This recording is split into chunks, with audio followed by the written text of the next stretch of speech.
তারপর assertive সেন্টেন্সকে imperative করার আরও একটি গুরুত্বপূর্ণ রুলস হচ্ছে অ্যাসার্টিভ সেন্টেন্স এর সাবজেক্ট যদি ইউ আর রিকোয়েস্টেড টু হয় তাহলে ইম্পারেটিভ করার সময় প্রথমে প্লিজ অথবা কাইন্ডলি বসিয়ে ডোন্ট বসাতে হয়। আই রিপিট, অ্যাসার্টিভ সেন্টেন্স এর সাবজেক্ট যদি you are requested not to হয় তাহলে প্রথমে প্লিজ অথবা কাইন্ডলি বসিয়ে ডোন্ট বসাতে হয়। For example, you are requested not to change the voice, এটা হচ্ছে কি অ্যাসার্টিভ সেন্টেন্স। আর এই সেন্টেন্সটা শুরু হয়েছে you are requested not to দিয়ে। আর অ্যাসার্টিভ সেন্টেন্স যদি you are requested not to দিয়ে স্টার্ট হয় সেক্ষেত্রে প্রথমে প্লিজ অথবা কাইন্ডলি থেকে কিছু একটা বসিয়ে আমাদেরকে ডোন্ট বসাতে হবে। সেজন্য আমরা প্রথমে প্লিজ অথবা কাইন্ডলি থেকে ব্যবহার করেছি প্লিজ, তারপর লিখতে হবে গিয়ে ডোন্ট, তারপরে মেইন ভার্ব থেকে শেষ পর্যন্ত বসাতে হবে। So you are requested not to change the voice, এটাকে ইম্পারেটিভ করলে হবে please don't change the voice. তারপরে সেন্টেন্সটা হচ্ছে you are requested not to take your seat, এটা হচ্ছে কি অ্যাসার্টিভ সেন্টেন্স। আর এই সেন্টেন্সটার সাবজেক্টটা হচ্ছে কি you are requested not to. আর অ্যাসার্টিভ সেন্টেন্স এর সাবজেক্ট যদি you are requested not to হয় সেক্ষেত্রে আমাদেরকে প্রথমে প্লিজ অথবা কাইন্ডলি বসিয়ে ডোন্ট বসাতে হবে। আর সেজন্য আমরা প্রথমে ব্যবহার করেছি প্লিজ, তারপর লিখেছি ডু নট, তারপরে মেইন ভার্ব থেকে শেষ পর্যন্ত বসাতে হবে। So you are requested not to take your seat, এটাকে ইম্পারেটিভ সেন্টেন্সে ট্রান্সফর্ম করলে হবে please do not take your seat. The next example is you are requested not to eat the mango, এটা হচ্ছে গিয়ে অ্যাসার্টিভ সেন্টেন্স। আর এই সেন্টেন্সটার subject হচ্ছে গিয়ে you are requested not to. আর অ্যাসার্টিভ সেন্টেন্স এর সাবজেক্ট যদি you are requested not to হয় তাহলে প্রথমে প্লিজ অথবা কাইন্ডলি বসিয়ে ডোন্ট বসাতে হয়। আর সেজন্য এই সেন্টেন্সটাকে ইম্পারেটিভ সেন্টেন্সে ট্রান্সফর্ম করার সময় আমরা শুরুতে ব্যবহার করেছি প্লিজ, তারপর বসিয়েছি ডোন্ট, তারপরে মেইন ভার্ব থেকে শেষ পর্যন্ত বসিয়েছি। So you are requested not to eat the mango, এটাকে ইম্পারেটিভ সেন্টেন্সে ট্রান্সফর্ম করলে হবে please don't eat the mango. The next example is you are requested not to do the same, এটা হচ্ছে গিয়ে অ্যাসার্টিভ সেন্টেন্স। এই সেন্টেন্সটাকে করতে হবে গিয়ে ইম্পারেটিভ। আর অ্যাসার্টিভ সেন্টেন্স এর সাবজেক্ট হচ্ছে গিয়ে you are requested not to. আর অ্যাসার্টিভ সেন্টেন্স এর সাবজেক্ট যদি you are requested not to হয় তাহলে প্রথমে প্লিজ অথবা কাইন্ডলি বসিয়ে ডোন্ট বসাতে হয়। আর সেজন্য আমরা প্রথমে ব্যবহার করেছি প্লিজ, তারপর ব্যবহার করেছি ডু নট, তারপরে মেইন ভার্ব থেকে শেষ পর্যন্ত বসিয়েছি। So you are requested not to do the same, এটাকে ইম্পারেটিভ সেন্টেন্সে ট্রান্সফর্ম করলে হবে please do not do the same. Now the next example is you are requested not to write the letter, এটা হচ্ছে গিয়ে অ্যাসার্টিভ সেন্টেন্স। আর এই সেন্টেন্সটা start হয়েছে you are requested not to দিয়ে। আর অ্যাসার্টিভ সেন্টেন্স যদি you are requested not to দিয়ে স্টার্ট হয় সেক্ষেত্রে প্রথমে প্লিজ অথবা কাইন্ডলি বসিয়ে ডোন্ট বসাতে হবে। সেজন্য আমরা প্রথমে বসিয়েছি প্লিজ অথবা কাইন্ডলি থেকে প্লিজ, তারপরে আমরা বসিয়েছি ডু নট অথবা ডোন্ট, তারপরে মেইন ভার্ব থেকে শেষ পর্যন্ত বসাতে হবে। So you are requested not to write the letter, এটাকে ইম্পারেটিভ সেন্টেন্সে ট্রান্সফর্ম করলে হবে please don't write the letter. And the next one is you are requested not to open the door, এটা হচ্ছে গিয়ে অ্যাসার্টিভ সেন্টেন্স, করতে হবে গিয়ে ইম্পারেটিভ। আর অ্যাসার্টিভ সেন্টেন্স এর সাবজেক্ট যদি you are requested not to হয় সেক্ষেত্রে আমাদেরকে প্লিজ অথবা কাইন্ডলি বসিয়ে ডোন্ট বসাতে হবে। সেজন্য ইম্পারেটিভ করার ক্ষেত্রে আমরা প্রথমে ব্যবহার করেছি প্লিজ, তারপর ব্যবহার করেছি ডু নট, তারপর মেইন ভার্ব থেকে শেষ পর্যন্ত বসিয়েছি। So you are requested not to open the door, এটাকে ইম্পারেটিভ সেন্টেন্সে ট্রান্সফর্ম করলে হবে please do not open the ডোর।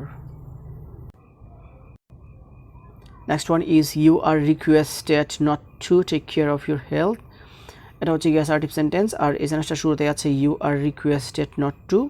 আর সেজন্য আমরা প্রথমে প্লিজ অথবা কাইন্ডলি বসিয়ে ডোন্ট ব্যবহার করেছি, তারপর মেইন ভার্ব থেকে শেষ পর্যন্ত বসিয়েছি। So you are requested not to take care of your health, এটাকে ইম্পারেটিভ সেন্টেন্সে ট্রান্সফর্ম করলে হবে please don't take care of your health. Now the next example is you are requested not to follow the rules of health, ঠিক একইভাবে এই সেন্টেন্সটাকেও আমরা যদি imperative সেন্টেন্সে পরিণত করি তাহলে সেন্টেন্সটা হবে please do not follow the rules of health. Now the next one is you are requested not to read the following passage, এই সেন্টেন্সটাকেও আমরা যদি ইম্পারেটিভ সেন্টেন্সে ট্রান্সফর্ম করতে চাই তাহলে ঠিক একইভাবে এই সেন্টেন্সটা এরকম হবে যে please don't read the following passage. Next one is you are requested not to shut the door, এটা হচ্ছে অ্যাসার্টিভ সেন্টেন্স। আর এই অ্যাসার্টিভ সেন্টেন্সটা স্টার্ট হয়েছে you are requested not to দিয়ে। আর অ্যাসার্টিভ সেন্টেন্স যদি you are requested not to দিয়ে start হয় সেক্ষেত্রে প্রথমে প্লিজ অথবা কাইন্ডলি বসিয়ে ডোন্ট বসাতে হয়।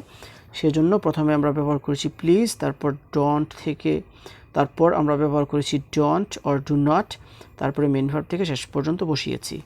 So you are requested not to shut the door, এটাকে ইম্পারেটিভ সেন্টেন্সে ট্রান্সফর্ম করলে হবে please do not shut the door.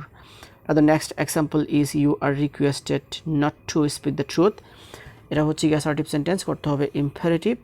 R assertive সেন্টেন্সটাতে you are requested not to থাকার কারণে আমরা ইম্পারেটিভ করার ক্ষেত্রে প্রথমে প্লিজ বসিয়ে ডোন্ট ব্যবহার করেছি। So you are requested not to speak the truth, এটাকে ইম্পারেটিভ সেন্টেন্সে ট্রান্সফর্ম করলে হবে please don't speak the truth. Now the next example is you are requested not to respect your mother, এটা হচ্ছে কি অ্যাসার্টিভ সেন্টেন্স, করতে হবে গিয়ে ইম্পারেটিভ।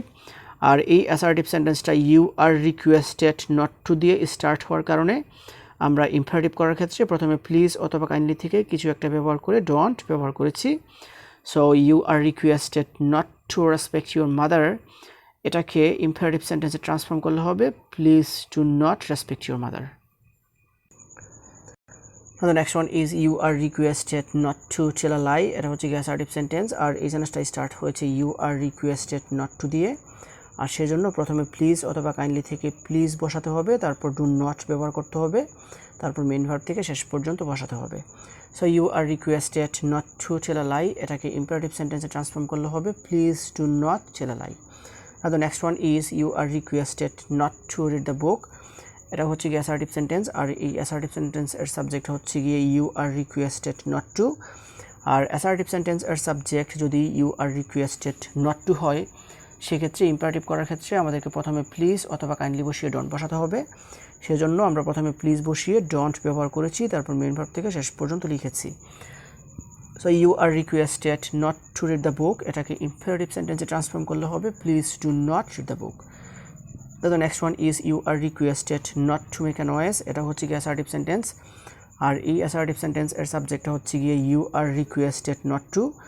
আর অ্যাসার্টিভ সেন্টেন্স এর সাবজেক্ট যদি you are requested not to হয়, সেক্ষেত্রে প্রথমে প্লিজ অথবা কাইন্ডলি বসিয়ে ডোন্ট বসাতে হবে। সেজন্য আমরা প্রথমে প্লিজ অথবা কাইন্ডলি থেকে প্লিজ ব্যবহার করেছি, তারপর লিখেছি ডু নট, তারপরে মেইন ভার্ব থেকে শেষ পর্যন্ত বসিয়েছি। So you are requested not to make a noise, এটাকে ইম্পারেটিভ সেন্টেন্সে ট্রান্সফর্ম করলে হবে please do not make a noise.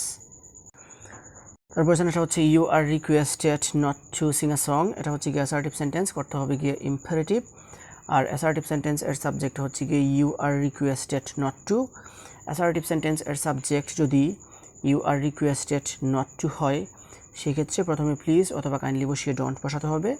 সেজন্য ইম্পারেটিভ করার ক্ষেত্রে আমরা প্রথমে প্লিজ ব্যবহার করেছি, তারপর বসিয়েছি ডোন্ট, তারপরে মেইন ভার্ব থেকে শেষ পর্যন্ত বসিয়েছি। So you are requested not to sing a song, এটাকে ইম্পারেটিভ সেন্টেন্সে ট্রান্সফর্ম করলে হবে please don't sing a song. So this is actually the rules, the examples that I wanted to share with you. So viewers, I hope you understand this. If you guys really love this video, don't forget to like, comment, share and subscribe my YouTube channel. And that's all for the time being. See you again. Wish you all the best of luck. Goodbye.